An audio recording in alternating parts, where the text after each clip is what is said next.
All right, everybody. I hope you're having a good Sunday, just like I am. I've spent my Sunday arguing and watching some redneck streaming a football game on his TV. So basically, I've wasted about 5 or 6 hours. I haven't eaten anything, and I'm coughing up a storm, but it's a good day, and I hope we seize the day to talk really about what our country is going through with this whole war thing. You know, the war that until last week nobody gave a fuck about. Nobody gave a shit about the fact that we have troops throughout the Middle East that are in harm's way. People are dying. First of all, I would say one of the big misconceptions is that we have troops fighting in Syria.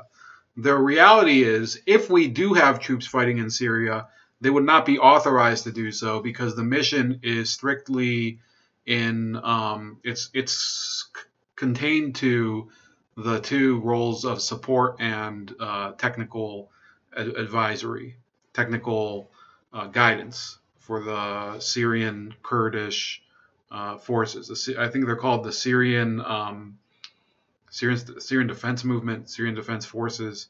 It doesn't matter. I think it is a problem that they're not going to have, at least that American support. It's a problem for them. I don't have anything against them. In fact, I sympathize with a lot of their beliefs and their problems. But the fact is that apparently there's going to be some of the other countries in the Gulf are going to be trying to fill that void. If that works, does it work out? I don't know. I'm not going to pretend that I've been to Syria and know what's going on there. And certainly I've never been in the role that they're talking about. But in any case, what's so hilarious is to watch the reaction of all these people. All of these people that claim that they are progressives and the left and liberal. And suddenly they've become literally the biggest hawks that you can think about. And I'll tell you what, when I was in high school, I would say that I was slightly hawkish. I was not necessarily pro-Iraq war. I wasn't against the Iraq war. I couldn't vote yet, so it didn't really matter. And, once the war had started, I was not really too connected to U.S. politics. You could say after 2000, which was before that, I wasn't exactly clued into U.S. politics. I didn't really care. Because what really is the difference between a John Kerry and a George Bush? It really doesn't matter to a certain extent. But, since then I've come to understand, after 2008, the Ron Paul candidacy, I started to realize just how knee-deep we were all around the world, not just in Iraq and Afghanistan. All around the world we're knee-deep in all of these insurgencies and all of these deployments that are not even related to an active conflict.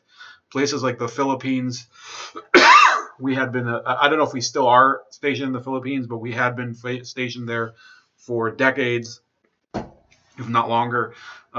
Korea, obviously, that's been a huge topic since Trump was elected. You have South America. We have active troops in parts of South America. Specifically, I think we even have some in Colombia still. If I'm wrong, correct me. We have active troop deployments all around the world. Germany and Italy, those are countries that we defeated in World War II. Why do we need troops still there? Why do we need troops stationed in those two countries? Okay, those are countries that are first world, industrial powerhouses, so to speak. At least northern Italy and most of Germany are. So, it doesn't make sense to me. So all these fucking liberals are turning completely pro-war, and the anti-war progressive left is being hung out to dry because their representatives won't even stick their necks out for them, because if they do, they lose all of their clout within Congress. They lose all of their influence in their mind. Okay, you have to put yourselves in the mind of a politician. They have to worry about which committee they're going to be placed on. They have to worry about money coming back to their district. And it is a real concern. But if you sell out your core values in the process, or and this is not quite as bad, you kind of hold your tongue on issues that you campaign on as being very important, that compromises your movement. People start to realize that you're really not as genuine as the person that they voted for. And it's unfortunate. This is something, you should hold Donald Trump accountable for it. People did. I was arguing with somebody who was saying that it was Ann Coulter who was the person who convinced him to fund the border wall and shut down the government. To a certain extent, I don't really care. So be it. If people want to give Ann Coulter the credit, fine. Okay, Ann Coulter, I guess, gets the. I mean, at this point, who cares? Okay, they were trying to say, well, he blocked Ann Coulter on Twitter. Isn't that kind of, or he didn't even block her.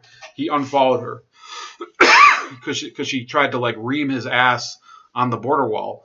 Well, okay, you want to give the credit to Ann Coulter, I guess. Well, what good does it do for you? Ann Coulter will never be as influential as anyone else who's, has she run for Senate? Has she run for governor of whatever state that she claims to live in? No. So at a certain point, I think you have to give credit to the one person who did get elected to the highest office, has been trying to implement policies that he did run on, including the withdrawal from foreign conflicts, which, you can question his motives. People do question his motives, but he still does it. What did Barack Obama do? He got us involved in other conflicts. What did President Bush do? He bungled literally every mission that he did. What did President Clinton do? He sent troops into Somalia, and once they were basically not given the due support that they needed, and many of them were just butchered in the streets, he pulled them out without even trying to save face and save the mission. Okay, so that tells you what type of people have been leading this country. There are no parties in regards to that. They're all frauds.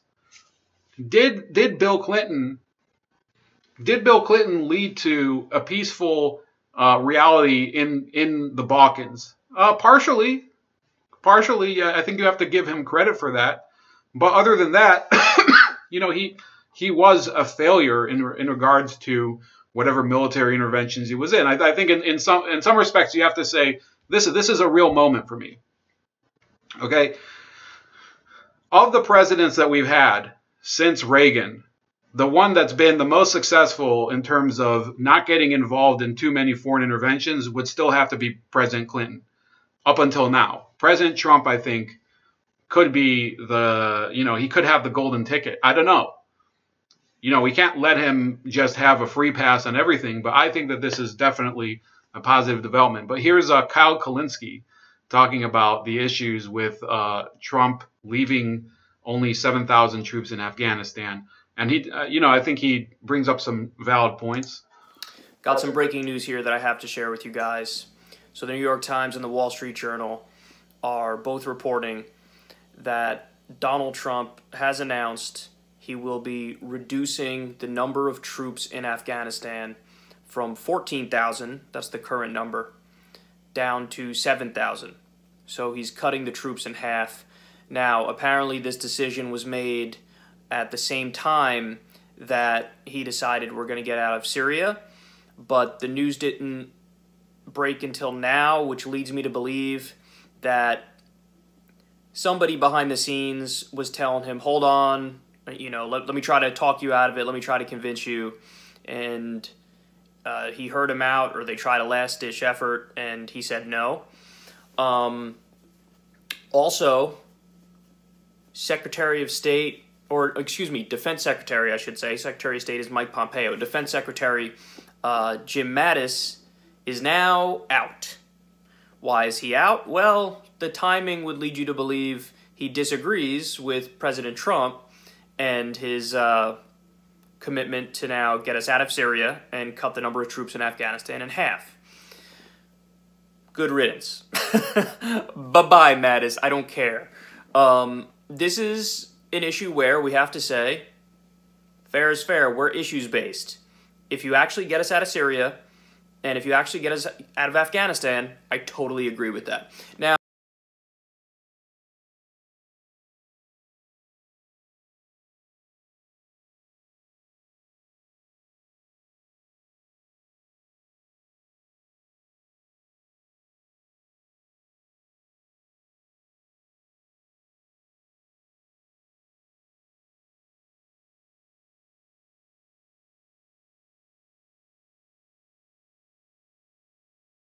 Now, on the Afghanistan thing, I have two criticisms. The criticism on Syria is, yes, I think you should leave 100%, but you have to be intelligent about how you handle. I think my volume was off when I was saying that, so if you guys missed it, I was going to say that I do care to some degree what James Mattis says. I'm not like Kyle who's like, oh, what the fuck does he know? But James Mattis can be wrong as well. And to a certain extent, you have a lot of these generals who do want to commit to these projects beyond a certain, they're in a certain way, it's strange to use the word cautious about it, but they want to finish a conflict to the end. That might be James Mattis's motive. It could also be that James Mattis wants a permanent deployment in Syria because he does want to keep Russia in check, which is what people think is the right course. I don't agree with that. I think that it's really Russia's problem. Syria is Russia's problem. There are other countries that if they want to get involved there, go ahead. If Saudi Arabia wants to station troops in order to help the Kurds, I guess knock yourselves out. Okay, that's fine.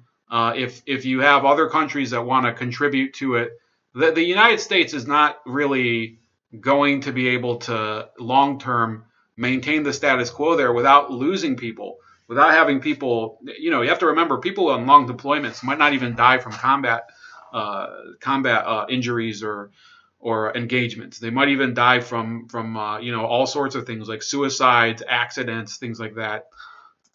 Particularly the northeastern part of Syria, where if you leave abruptly and just leave the Kurds out there to dry, where Turkish forces and the remaining Sunni extremists can come in and go after the Kurds and attack, that'll be a huge problem. So what Trump should do is, through diplomacy behind the scenes, tell Turkey,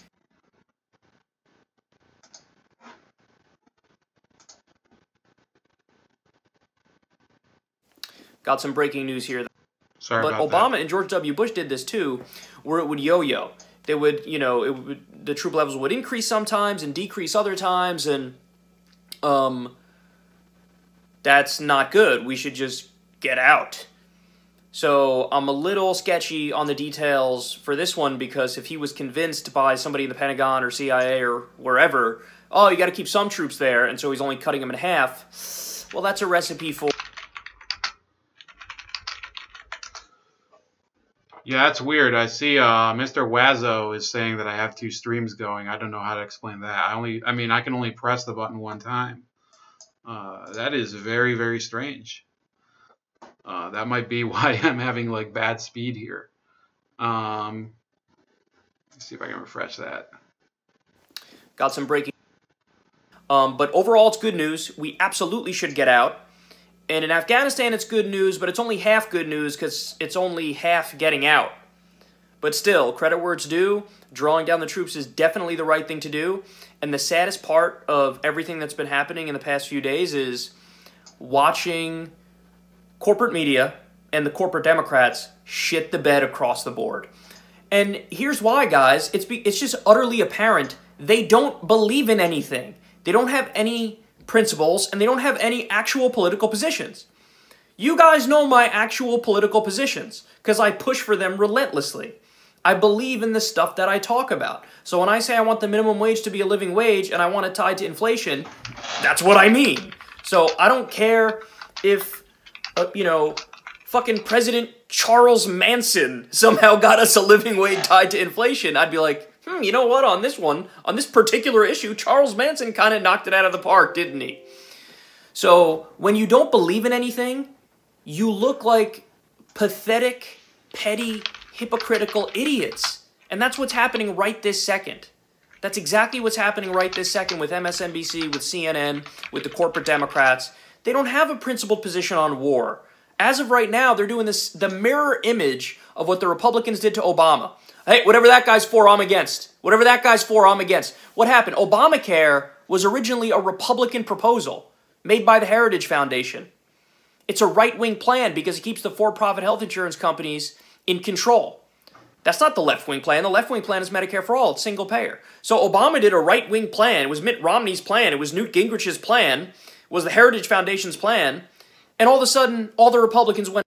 I think it's hard for me to admit this, but I think Kyle is right about that. So, you know, I don't think that there's much to gain from denying that there was, you know, there was a lot of Republican counterparts to Obamacare before it became Obamacare. Went against it.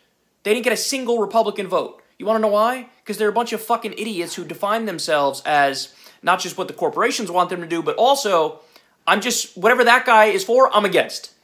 And now you're seeing the Democrats do a lot of that. Credit to actually, obviously, Ro Khanna, who got this one right, and Ted Lieu, who... So I think what we're seeing here is Kyle Kulinski. You know, what are you going to say? So the Republican Party has done things over the year that are wrong too. Promoting something like Obamacare, if they were doing that, if Newt Gingrich was doing that, absolutely wrong, absolutely. So we should oppose Obamacare because it's a bad model. I oppose universal health care because it's a bad model. Kyle Kulinski, I think, is correct because he goes and says, well, I want to be supporting positions on certain issues, not just because a certain party is promoting it. It's not too much to ask. I think I'm fine with him doing that. I would definitely oppose any candidate that he supports, though, unless it came between him and somebody who was, you know, the Hillary Clinton type. Yeah, Mr. Wazzo, that's kind of bizarre. So the one who will tell the truth about Hassan Minhaj. Yeah, I'm sorry. I don't know. I don't know how that keeps happening. So, yeah, by the way, if anybody wants to hop on, you can find my,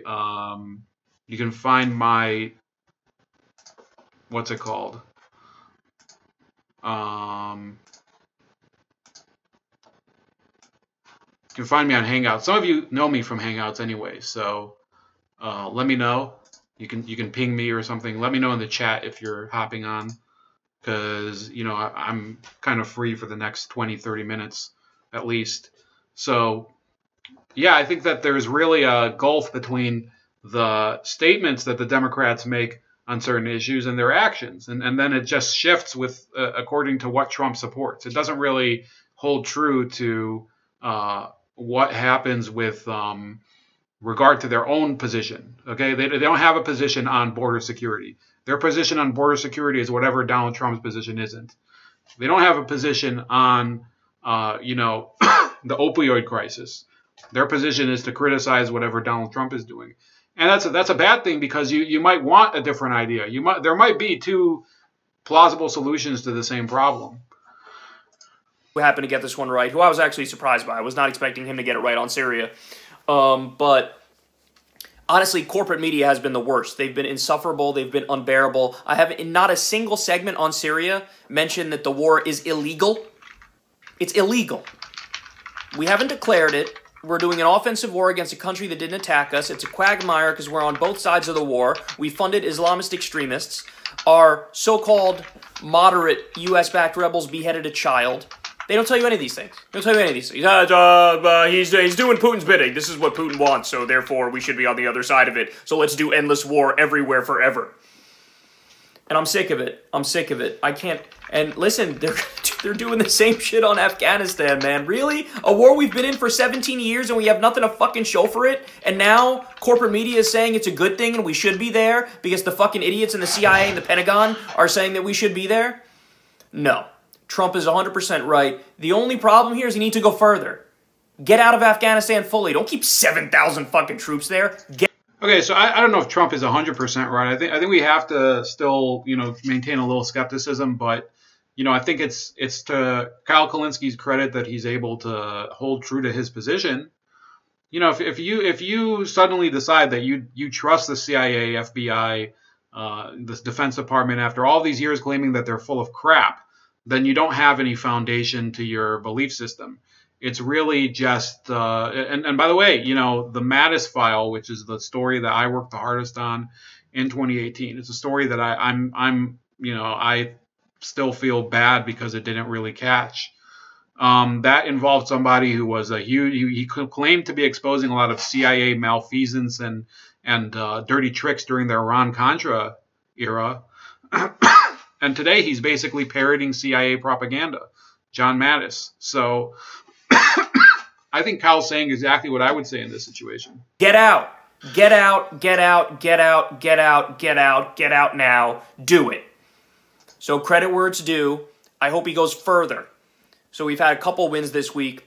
The First Step Act was definitely a first step in the right direction. It's so appropriately named. That's the criminal justice reform bill. There's a lot of stuff that wasn't addressed, like private prisons, and we need to do a hell of a lot more, but it was definitely a step in the right direction. It got 87 votes, which is awesome. So the First Step Act was good. What's happening in Syria overall is good, even though there's that one slight caveat. And then what's happening in Afghanistan is good, even though it's only literally a half measure. All right, I think that's enough. It's freezing on me anyway, but we're going to go to some of the things that the rest of the media are saying about it. Now, this person, Jen Kirby from Vox, says, Mattis, I have this in the links below, by the way. So Mattis' resignation was a scathing indictment of Trump's foreign policy. The Secretary of Defense defended the importance of U.S. alliances against Trump's America First worldview. So they go in here and they start saying, Mattis was specific on where he clashed with Trump. He said he believes America's strength is inextricably linked to the alliances and partnerships the U.S. has around the world, especially NATO. And that so what does NATO have to do with it? And he's been fighting with NATO the first 2 years. So what is that? So now suddenly it's a problem with NATO? Because from what I hear, NATO isn't really connected to what's happening in Syria. Okay, except I think I heard somebody say that France has a deployment in Syria. Okay, so if France is deployed in Syria on the side of the Kurds, and people are afraid now that Turkey is going to be trying to overwhelm the Kurds, and now the Arab states are moving in to cover that spot where the U.S. was left out. So are you trying to say that Turkey, which is a NATO ally, would risk a conflict with France, which is a NATO ally, along with a bunch of Gulf states? I think it's a little more complicated, okay? I think that we have to talk out all of these problems and don't just reflex react. Say that it's a horrible thing that we're leaving Syria, when in reality it's not a combat mission yet. It's a support and advisory mission. So, and those people saying, oh, it's great that we're pulling out. I mean, hold your horses first as well. So they said this. Mattis said he holds America's alliances as a core belief. Trump believes in America first. The principles Mattis defends in his resignation letter reflect real critical policy disputes within the Trump administration, ones that have altered and in some cases started to redefine America's global role. Mattis begins by stating that he holds as a core belief that America's strength as a nation is inextricably linked to the strength of our unique and comprehensive system of alliances and partnerships.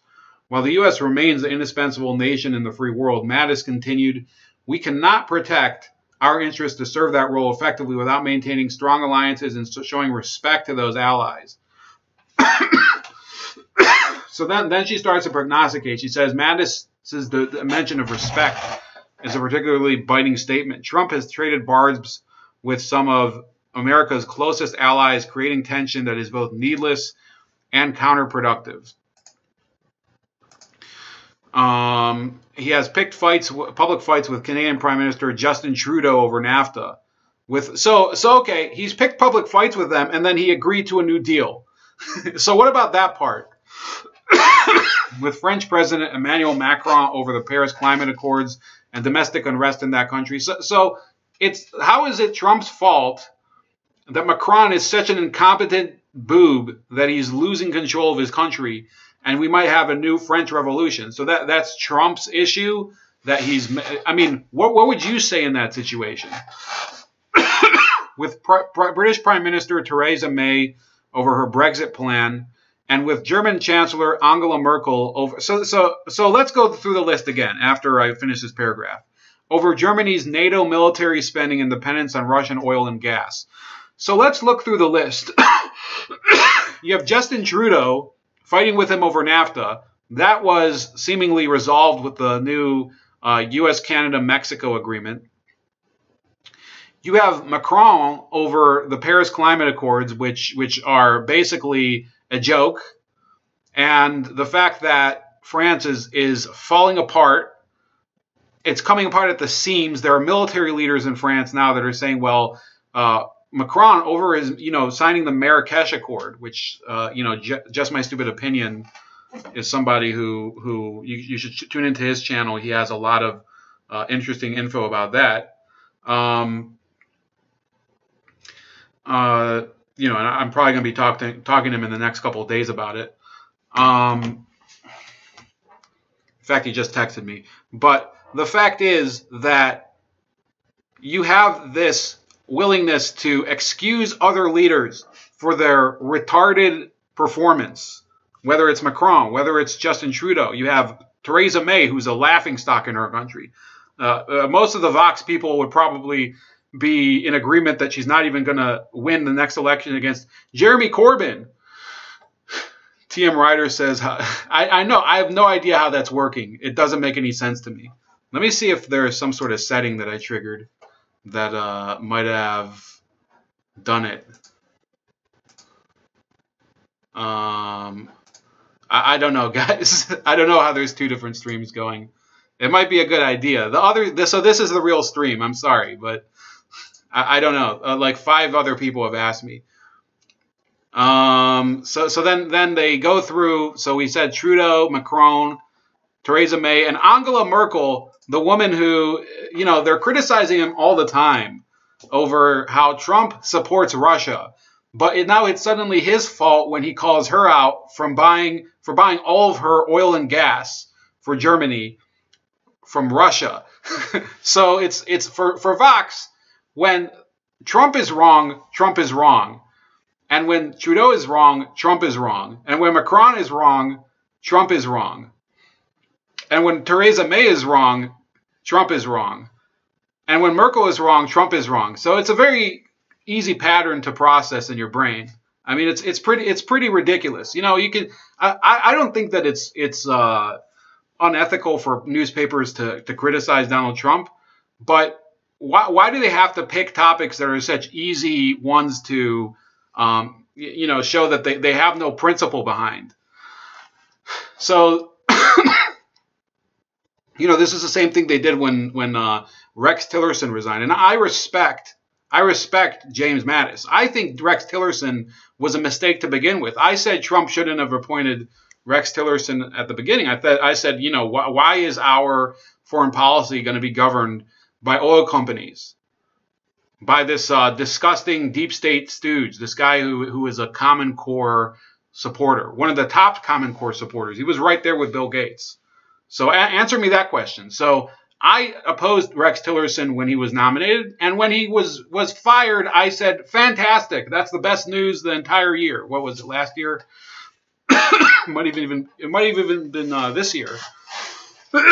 That's what's so strange. That 6 or 7 months ago, people were like, oh, Rex Tillerson's firing. It shows that Trump is getting close to Russia. When he was hired, they said it was a sign that he was trying to get close to Russia. So which one is it? And then you have Mike Pompeo coming in. I think at the end of this term in office, Mike Pompeo, people might think I'm being a douche, but Mike Pompeo could be the next top candidate to be the Republican nominee. It's just a fact. I mean, how many things has he been doing that appear to be crucial to Trump's, at least his public success? Welcome, Gabriel Swift. I'm sure that you agree with Vox about how Donald Trump was wrong about Theresa May. That was sarcasm, by the way.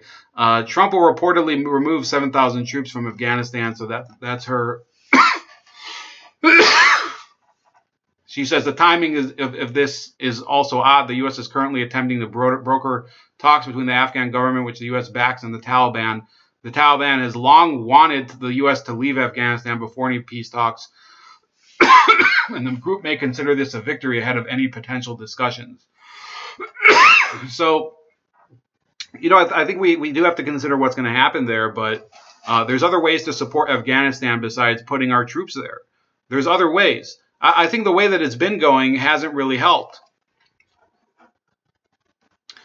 Then you have this story. So back in 2018, March 2018, just this year, they accused James Mattis of being linked to the Theranos scam, which was, CEO Elizabeth Holmes, and maybe he was linked in some way. He was on the board of Theranos, and that's a black mark when you're on the board of a company that was engaged in massive fraud and basically taking investors' money and plugging it into the septic tank. Then that's a real serious accusation. But they're not going to talk about that anymore because now they're going to have to defend James Mattis, whereas before they were trying to tear him down. And I think James Mattis will probably come away from his time in the Trump administration being a bit of a complicated character. Will Redding says still not clear.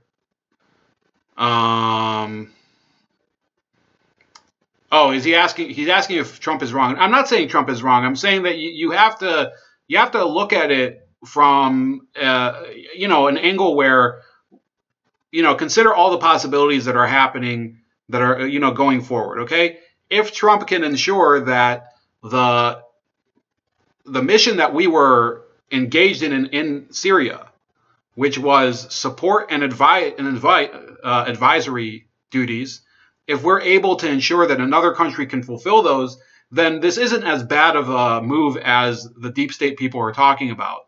It really is kind of like they're making a huge mountain out of a molehill, if that's what's going to happen.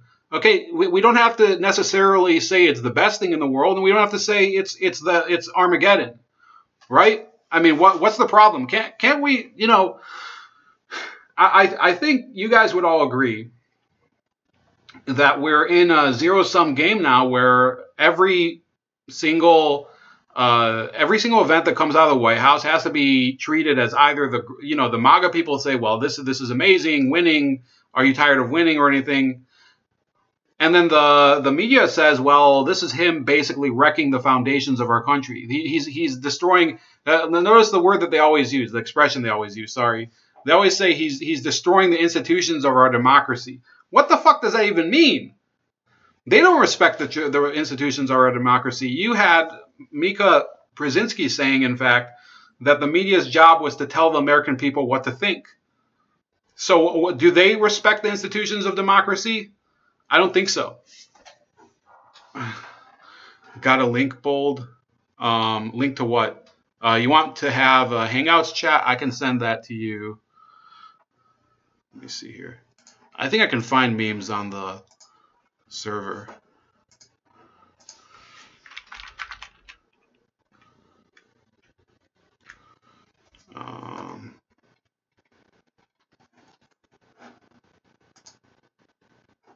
So you can find me memes if you want to hop on. If I don't know if he's asking to be let on, but my screen name on Google Hangouts is Zorro Venenoso. So that's, and then we can start my Hangouts profile. Okay, if you want to hop on, let's try not to make it too long. But if you have some stuff that you want to add in, I'm fine to give somebody else the floor. Of course, I'll whip out the headphones over here. So, yeah, Kyle Kulinski, I think he said something that was completely fine. I don't really like Kyle Kulinski, but I think he said something that was absolutely fine. So Michael Tracy is another guy on the left who's been saying a lot about how almost nobody is willing to go on, especially not on the progressive left, to defend this move. The only person who's going on is Senator Paul. Senator Paul, I happen to have supported Senator Paul. I think he would still make a fantastic leader for the country. Yeah, TM Ryder, don't worry about that. I think Memes was the one trying to hop on.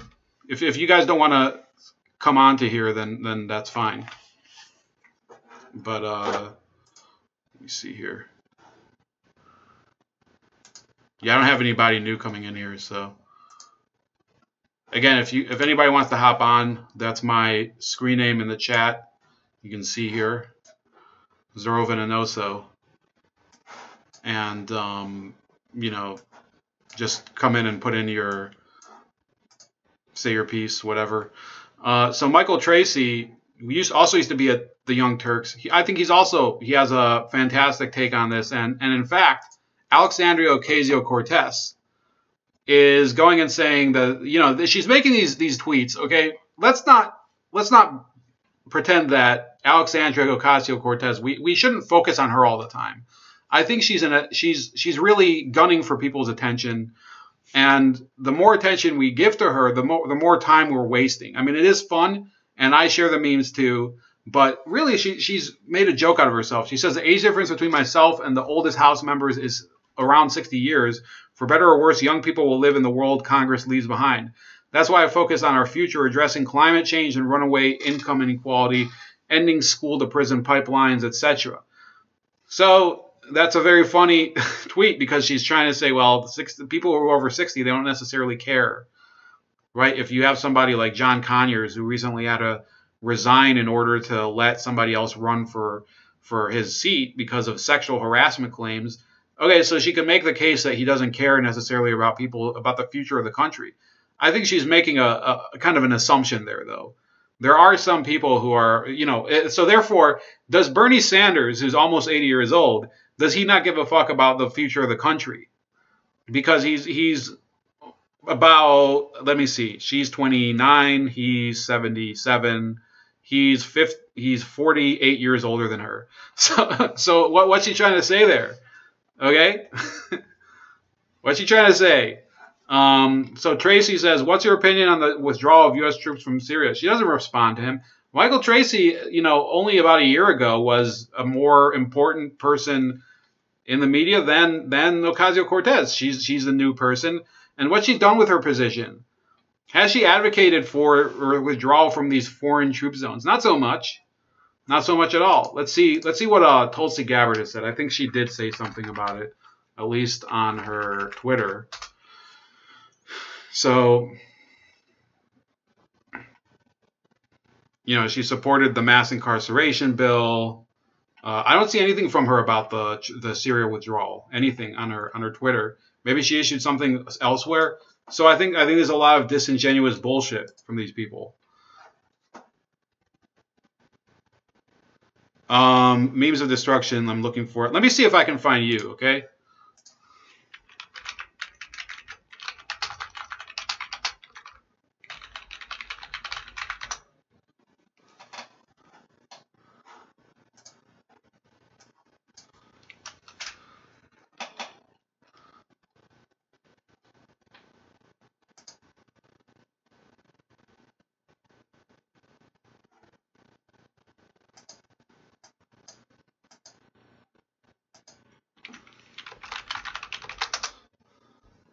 Yeah, memes. I just chatted to you in one of Mad Dodge's, one of his group chats. So let me know if you can pop on there.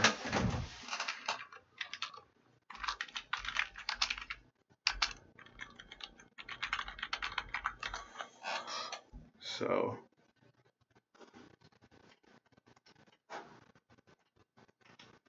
maybe it's the wrong one.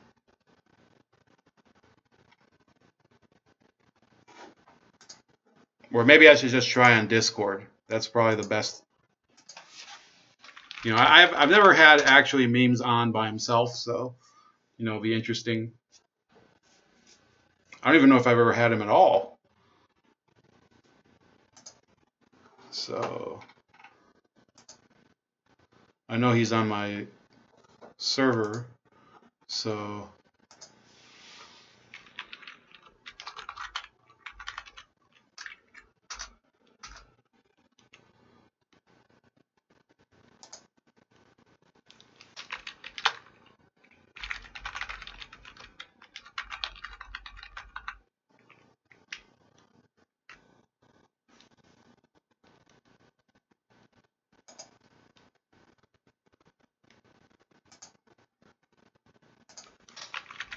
okay, we're gonna have him probably. Let's see if we can get him on in the next couple minutes.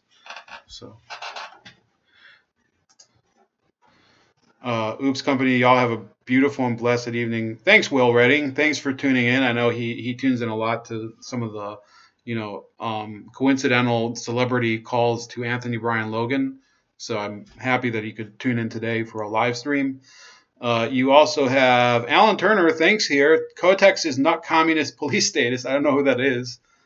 Trump derangement syndrome is strong on the left. Who else is here? You have TM Ryder. Oh, I remember. TM Ryder was, yeah, I haven't seen that guy for a while. I think a lot of you guys haven't been watching because the live streams were gone for a while. So, welcome back, I guess, is what's really in order. So, let's see if memes can come back on.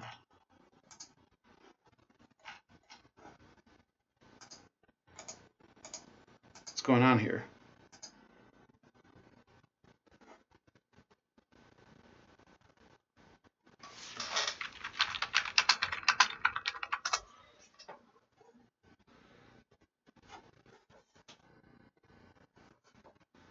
I know this is very riveting YouTube right now because I'm trying to get somebody else on. In the meantime, you can stare at the otter. Whoops, this isn't it. The otter on my wall. So.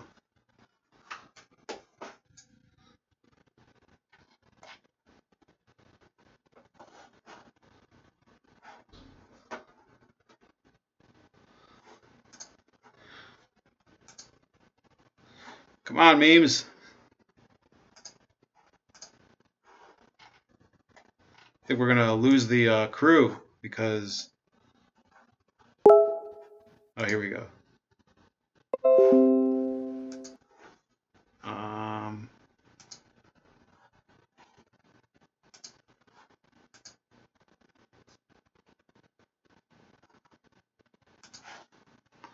Yeah, now I have to go to my mailbox. Shouldn't take this long. Okay, so...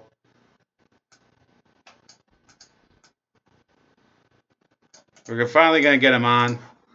We might be the only people still on here, but I guess, I did make the offer. Okay.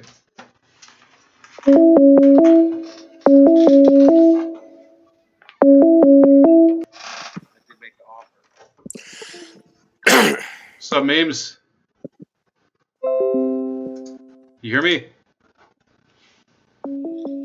Hello? Hello? Yo. Yo. Can you hear me now? Yeah, I can hear you. What's going on, brother? I can hear myself. Can I put you on stream? Oh, God, we're in 2 streams. Holy you shit. just started another stream. That's what happened. I did? Yeah, you're in 2 streams at once. You started another one. No, I've had 2 streams going the whole time. I don't know how it happened. I have no idea where we are on the internet. Can we put you on the screen, or you want to stay off camera? Yo. Hello? I think you can't hear me. No. Can you hear me now? Yeah. Good. That was my mistake. I had the other stream going. I confused myself. All right. Do you want to appear on screen, or are you good? Oh, it doesn't matter. I don't care. All right. So this silhouette over here is Memes of Destruction. You can subscribe to his channel. He's on YouTube. So yeah, what's going on? Oh, pardon me. Sorry. Shalom, brother. Shalom, marhaba, as they say in Iraq. So I don't understand. I am a terrible Jew. It doesn't matter. Anyway, so I guess tomorrow we're all forgiven or something. But in any case, what was I going to say? So, what state do you live in, and do you hear like a lot of this chatter about how suddenly Trump's going to betray all of our allies and that we're destroying America's relationship with the world? Well, I mean, if you disagree with the president, I mean, that often seems to be the words that I hear coming out of people's mouths. I think it's kind of like a bit more like you said. There is a certain level of nuance, and it's not just necessarily all good or all bad. I mean, in the president's case, hey, I live up here in the Commonwealth of Massachusetts. I voted for Senator Warren this past election, even though I did go to an event that actually was helped be provided by Dr. Shiva. Dr. Shiva, I agreed with on some things, I disagreed with on others, but ultimately it came down to, I'm like, oh, you know what? Hey, this is where my vote is going. Even though I live up here, you got to give credit where credit's due, no matter what side it's on, no matter what happens. I think one of the big things with President Trump that we're seeing bold is that there are many people that really like him or really hate him for a lot of the same reasons. Because he's bold, because he's brash, because he's not necessarily going to speak in a President Obama style of way. And I think a lot of that contrast there is what we're seeing right now, is because folks, we came from President Obama, who was an excellent orator. He would say things, you'd feel really good. And then you now have President Trump, who is not President Obama. Right. So I think it's interesting you say that you voted for Elizabeth Warren. And do you know what was her reaction to the troop pullout from Syria? Did you have any time to check? I have no idea. I spend far too much time on this side of the internet. Okay, so you're more into I haven't actually followed it. I am not a good on the ground correspondent at the moment. I can tell you what folks will say, but yeah, I would say that here in Ohio, I haven't seen any reaction from my local politicians, and I think really people are, they're so chicken shit, cowardly to comment and give their honest opinion, because for many years they were the anti-war party. If you're talking about the Democrats, or the Republicans have always been the pro-war party. So you have some Republicans like Marco Rubio that are coming out and trying to basically flog Donald Trump over it. And then you have some of the Democrats, very few of them are willing to admit that, well, this is kind of what we wanted. But there are a number of Democrats that are saying, well, this is kind of, he's destroying our transatlantic relationships and all of that. So, like you're saying, that it's like a zero-sum game, and people will either back one extreme opinion all the way, or the other one. They'll say, Orange man bad, war good, or Orange man bad, war bad. It's the same idea. Well, it's you're breaking it down into a simple binary choice. And as far as politics go, I don't like a simple binary choice. There have to be better alternatives. I get it. MC will always hit me over the head in some cases. Yeah, you can't make an optimal decision. But when you're talking about the United States of America, when you're talking about the richest, most powerful country in the world, and I got to stand by that, I think most folks are good people, and good folks can figure this stuff out. So that's one of the things that kind of irks me. But at the same time, even if most folks are good people, typically people do ruin everything. And it's that thing that humanity and its ability to kind of ruin things, and a lot of times it happens on an individual basis that adds up to a collective change. You need to be able to account for that. You need to put proper incentives in place. Sam Harris always goes to the whole, we need better ideas. I agree. It's just with those better ideas, you need to have properly structured incentives to help people tend towards that. Because I think a lot of this stuff is explained just because if folks tend to act in their own self-interest, it's, especially if you're operating in a government bureau where there's absolutely no incentive to come in under budget. It's not like a private company, because there's that fear there that if all of a sudden you come in 2% under budget one year because you were able to maximize your resources for what you were trying to accomplish, all of a sudden your budget might be 2% less the next year. So they need to utilize all that money. But all I'm saying, man, is when I hear different stories about literally folks in certain branches of the military going by and seeing dumpsters full of perfectly good use, like body armor, second chance, whatever it might be, if we're just throwing that away because we need to buy some for the next, that seems like a waste. And that really is what bothers me about these inefficiencies. I get there'll always be a certain level of inefficiency, but just, I think we can do better with the folks. And it ain't an easy answer. Otherwise, somebody would have always done it. Yeah, that's great that you put that perspective forward. That was my experience also. I was in the Israeli military. There's also an issue of budget allocations. That if you don't, it's use it or lose it, and it's not just in the military. So I think other than that, if you want the last word, because I think I'm going to wrap up. But with this whole troop pullout, Gabriel in the chat actually mentioned that there could be another chemical attack attempting to keep America in Syria. But do you think ultimately we're going to have to be drawn into these conflict zones again? God, I hope not. I mean, we just keep going through again, and it's part of it is when President Trump came in, he said that he wouldn't be discussing military matters. Fast forward ahead 2 years, President Trump is specifically speaking on military matters. This makes me have questions here about, is he just doing this kind of as like a give me to maybe kind of like folks that are more like Kyle there, basically a bit more of a progressive crowd, kind of like the Bernie Sanders anti-war crowd and stuff. Like, is he giving a bone to them? Is that the reason why he went into the whole bump stock thing, so he can have something in hole in their heads? I mean, I tend to believe a lot of that might be political right there. But at the same time, when President Trump said he wouldn't speak on things, he was very good to not comment. And it goes back to, I remember before he became president, he was at a rally there, and then he's telling a story about, so I turn on the TV and I see one of our generals there, and folks are interviewing him. He's like, "Oh, it's very hard. It's very hard." And at that point, our not that yet then elected POTUS said, "I don't want my generals giving interviews. I want my generals kicking ass." And you know what? There is something to that, but the sheer fact he's speaking on it now, it makes me almost wonder if that's almost a bullshit line to kind of get folks there, and or he's not going to specifically tell the details, like put up like the whole, like President Obama said, by this date, we will only have so many folks there. Because what I was told by some folks that had served over there is, if they say they're not going to be there, it's all right, why are you going to fight and stuff if folks are going to leave?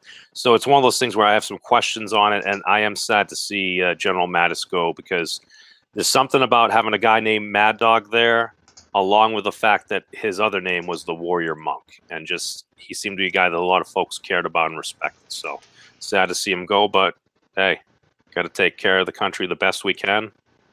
Hey, there's hoping we're making the right decisions.